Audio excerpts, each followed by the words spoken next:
This video is going to be a bit different from what I usually make, as it's based on an essay I wrote for a class on narratology. In this video, I'll be investigating the relationship between us as players and the Traveler, but also our relationship to the Genshin universe. This mostly comes from the idea that modern audiences of media like games, movies, series, books, usually treat the characters as if they were real people. This is definitely something I notice when looking at posts about Genshin, but it's pretty common in fandom culture in general. What makes video games an intriguing object of study in relation to other media is that they have an inherent sense of interactivity. Without the player, the universe is frozen in a certain state. The story will not progress unless there's a player to trigger certain events or complete certain quests. For instance, if the player does not defeat a certain boss, the story will also not continue. Take Inazuma for example. If you don't finish the Inazuma Archon quest, the Fish and Hunt Decree and Sakoku Decree also won't be lifted. That means that the universe is stuck in a certain state. Of course, I'm not saying the narrative doesn't exist if you don't play it, but it does come to life once you do. Even so, players constantly form their own ideas about where the narrative should take us. When the actual narrative diverts from this idea, it can be considered a disruptive narrative. A disruptive narrative is basically a narrative that goes against what we know or think we know. My argument is basically that this disruption can also happen when we form our own interpretation of something, and then the game goes directly against that. This happens not only with Traveler, but also with the Genshin universe in general. I'll go into examples for both of them later on. The Traveler as a character. When loading up the game for the first time, you are asked to choose one of two twins and asked to give them a name. Usually we choose our own name or whatever we go by online, which immediately establishes a connection between the Traveler and the player. This while the Travelers have their own names in the universe, namely Ether and Lumine. Either way, we control the movements of our Traveler, and in some cases are asked to choose between two dialogue options. These actions are examples of the interactive nature of video games, which might make us identify with Traveler or even feel like we are the Traveler. That's when we might start to form an idea about what the Traveler is like. But it's not just the fact that we control the Traveler that makes us identify with them. James Phelan came up with a theory about character components. One of the three components is the mimetic, which has to do with how a character's traits are used together in creating the illusion of a plausible person. So these are the traits that we assign to a character based on our own experiences as people, based on how they are presented through the narrative. When we do begin to see this character as a plausible person, we can also identify with their traits. This identification is often paired with projection. In the same way that we may identify with traits a character has, we may also see our own traits in the character. The identified traits and the projected traits together form an interpretation of the character. Because it's an interpretation, the character might not act in accordance with it in canon. When this happens, we can see it as a disruptive narrative. After all, it goes against what we think we know about a character. Since Genshin gets new quests constantly, this has a chance of happening every time a character is on screen, especially Traveler, who is in every single quest. Let's get into a solid example. When it comes to Traveler, a particular interpretation comes to mind, one that I've seen many people discuss over the years. Throughout the story, Traveler journeys through several nations in order to reunite with their sibling, but continuously gets roped into the problems of others, sometimes being expected to perform heroic deeds to solve these problems. Many players felt that Traveler's own problems were overlooked, and that Traveler should not be expected to help in every scenario. An interpretation that formed from this is that the Traveler is tired of helping people. This probably comes from two factors.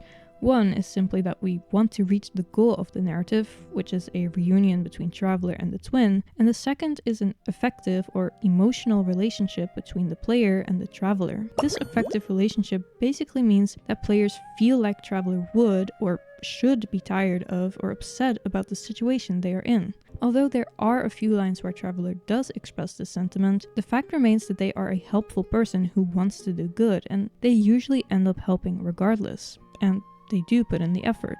Still, this topic is one of the most discussed things in the fandom, especially after it was also highlighted by Dottore in the Not Cry Archon quest. For the first time, Traveler was actually confronted with these types of feelings, and many players even agreed with Dottore. Dottore points out, "You fight and toil, claim minuscule rewards from my friend Pantalone, then you fight some more, winning some battles and losing others as your search goes on. And this cycle continues with no end in sight. But Traveler didn't give in and declined any offers Dottore made. For players that interpreted Traveler to be tired of helping people, this would be a disruptive narrative. This group of people probably expected Dottore's words to have a bigger impact on Traveler, but instead they argued that the journey is just as important to them as the goal. The point is that this scene works precisely because of the identification players feel with Traveler through their mimetic opponent and an effective relationship.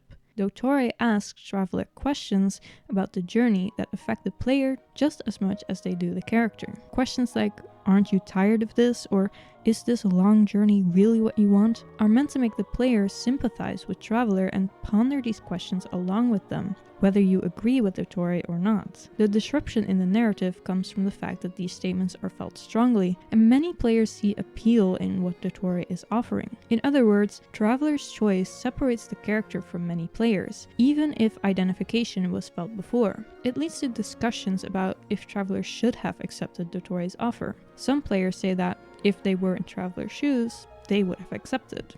Genshin Story World. As previously established, audiences treat fictional characters as if they were real. This also goes for the world these characters live in, the story world. The story world includes everything that happens on screen, but also all the things that contributed to making this story possible, such as historical stories. There's another concept that's important for this part, and that's the principle of minimal departure. This entails that our real world is a basis for story worlds, and anything that isn't directly explained in a story world can be assumed to be the same as it is in real life. When these things are then later shown not to be the same as in real life, that can be another case of a disruptive narrative. It's not uncommon for narratives to be unclear at first, only to be revealed as the narrative progresses. Genshin is no exception to that, and we're often left in the dark, gathering clues when playing through the game. This happens through dialogue, through books, stone tablets, any stuff that we can read in our inventory or in the world, but also through character trailers on YouTube or other videos like the ones about the Fatui or the Four Shades. Nonetheless, it shows that the story world is not a stable thing, at least from our perspective.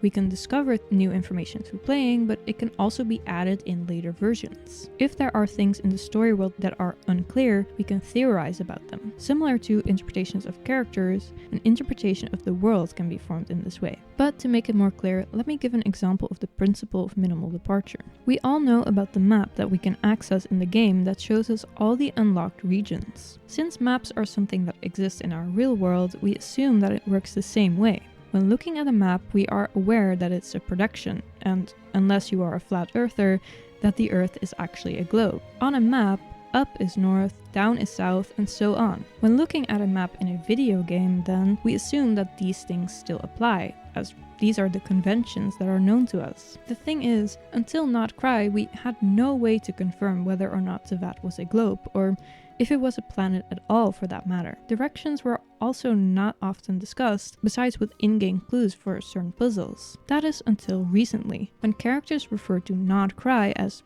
north in relation to Mondstadt, but on the map, Not Cry is diagonal from Mondstadt, and not directly above it. In the same manner, the four winds of Mondstadt are also not accurate with the map. So does that mean that maps in Tevat are different from those in real life? And is the map even accurate at all? Clearly, this disrupted the narrative many players had formed in their heads about Tevat. But this map only seems unnatural to us because we are used to our real-life maps, and because we assumed the map in Genshin would work the same way. After all, there are way more unnatural narratives in Genshin that are plausible in the story world, like talking animals, magic, alchemy, and I could go on. However, when audiences treat the story world as if it really existed, then these unnatural narratives just belong to the story world, and we can come to accept them. That is also something that we need to accept in Genshin. The map is not meant to be read in the same way a map in the real world might be read. It's even easier to accept after going to the moon with Columbina. When you look at the planet from the moon,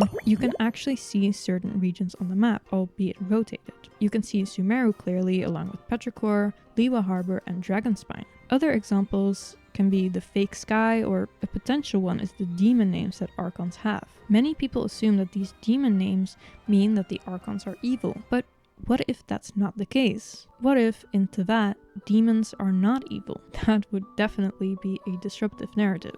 So, to conclude, players identify with and interpret the Traveler because of the interactivity of the game and also the mimetic nature of the character. When Traveler then does something we don't expect, it's a disruptive narrative. The same thing happens when we assume that certain things in Genshin work the same way as in real life, and then they're shown not to. Even then, players can usually come to accept these disruptive narratives as part of the narrative. And well, otherwise, we always have headcanons and fan art. I really hope you enjoyed this video. Let me know by leaving a like and a comment. If you want to see more of my videos, don't forget to subscribe. And then I'll hopefully see you in the next one.